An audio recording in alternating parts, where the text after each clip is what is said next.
अब वो मैंने पहना नहीं था और अभी संगरात आ रही है, मेरा तिल सकट का व्रत आ रहा है जो उसमें पहननी है।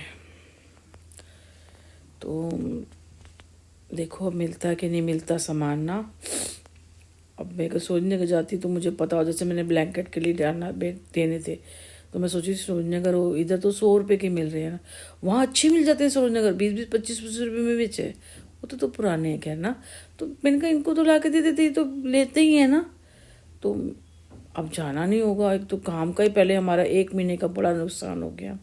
पहले इसके पेपर की वजह से, पेपर थे तो छुट्टी करनी थी, फिर स्कूटी का चक्कर हो गया, तो 1 महीना हो गया। चलो 1 महीने ये हो गया, ठंड के चक्कर भी हो गया, खैर दिन में गया, दिन में नहीं कर रहा था ना, तो इस वजह से तो वही मैंने कहा चलो इसको दे दूँगी। अब समझ नहीं आ रहा, ब्लैंकेट लेती देने जाती वो भी, तो मुझे ये लगा कि क्यों ना इनको दिया जाए, क्योंकि 3 लड़कियां, अब माँ बाप ने पैदा तो कर दिया, अब भुगत तो वो लड़कियां रही हैं ना।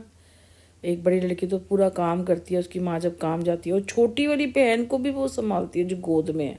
अब बहन है या भाई है, मेरा बेटा कहने लगा कौन सी जायदाद बच रही है जो 3-3 लड़कियों के बाद में इनको गोद में। वो कह रहा नहीं, मैंने कहा नहीं मैंने देखा है, मैं कहीं से आ रही थी तो इसकी माँ बैठी हुई थी, पीट कर ली ना, बच्ची को लेके बैठी थी। अब बच्चा तो लड़का था, क्या था, धूप सेक रही थी, और लड़की, बड़ी लड़की थोड़ी, कितनी बड़ी, 12-13 साल की होगी, वो काम कर रही थी, और एक 4 साल 5 साल की होगी, 6 साल की होगी। पता नहीं भैया माँ बाप क्या करते हैं यार, क्यों करते हैं ये, क्यों क्यों क्यों। अब उन्होंने पैदा कर दिया, अब वो सर्दी गर्मी हर तरह का, नाक बहरी है, पैर नंगे हैं, कोई कपड़े थोड़ी ठीक से पहने, जो उनको मिला होगा उन्होंने खरीद के नहीं पहना होगा, जो दे देते होंगे उनका ना। अब वो जब तक जिएंगी वो ये टॉर्चर बर्दाश्त करेंगी, वो तीनों की तीनों लड़कियां। मतलब मेरे को तो मेरा बेटा पागल हो गया, कह रहा मैं कभी लेके आया हूँ 500 रुपये का सामान और अभी तुम यहाँ से दे रहे हो। मैंने कहा कोई बात नहीं बेटा, मतलब मैं कांप गई एक्चुअली। मैंने कल देखा ना, जब मैं आ रही थी, परसों गए थे शर्म का, तो मैं कांप गई। मैं एक्चुअली इसलिए कांप गई, जब वो मैंने उसको बुलाया, कुछ लाई थी मैं, तो वो नंगे पैर, जितनी बार भी आई है वो नंगे पैर। मैंने उसको कहा तेरे पास नहीं है क्या, मेरे भी पैर छोटे ही हैं ना, मेरे तो छोटे पैर से हैं, इसको तो आ ही जाएंगे, मेरे को उसके आ जाते हैं पक्का ना। तो कहने लगी कि मैं तो घर के लिए भी 2 लाई हूँ, क्योंकि गीली हो जाती है ना मेरी घर वाली स्लीपर। वैसे तो वो पहनती हूँ, कई बार काम करते करते वो दूसरे पहनती हूँ, गीली होती है ना, तो उतार के दूसरी पहन लेती हूँ, फिर वो सूख जाती है दूसरी, ऐसे करती हूँ मैं, बदल के 2 लाई हुई हूँ मैं ना। तो वो मैं देख के हैरान, मैंने कहा यार, तो मैं कांप गई। वो ऐसे सी सी कर रही और बाहर निकली, और एकदम से ना लिया, फिर एकदम से अंदर चली गई। मैंने कहा पापा को बुला, मम्मी को करे। मैंने कहा अच्छा ये रख ले, पहले देख लियो इसमें। आज भी ऐसे हुआ तो बेटा नहीं जा रहा था, मैं आई, फिर कहने लगा नहीं आप जाओ।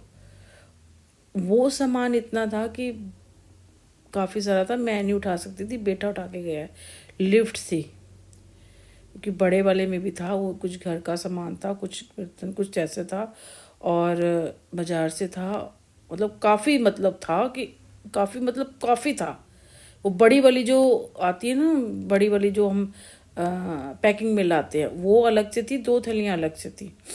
अभी 2 दिन पहले भी मैं उनको दे के आई थी, तो मुझे पता नहीं था, मैंने कहा ना उनको, मीनों को दे दिया, मेरे को तो पता नहीं था। वो तो इतना, मैंने कूलर पता नहीं क्या क्या, मैंने गद्दे, क्योंकि मैं वो छोटे घर में थी, अभी यहाँ आ गए, अब मैं इतना सामान ले लेके कहाँ घूमूं।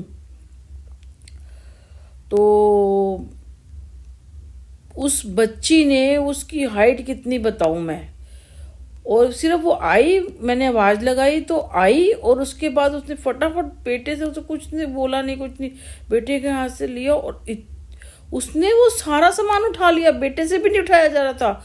उस बच्ची ने, उसकी हाइट कितनी, वो 6 साल की होगी या 7 साल की होगी, उसने सारा सामान दोनों हाथ में उठाया, कंधे पर डाल के 2 मिनट में वो फिरकी की तरह अंदर चली गई। मुझे समझ में नहीं आया कि ना बेटे से उठाया जा रहा था, ना मुझसे उठाया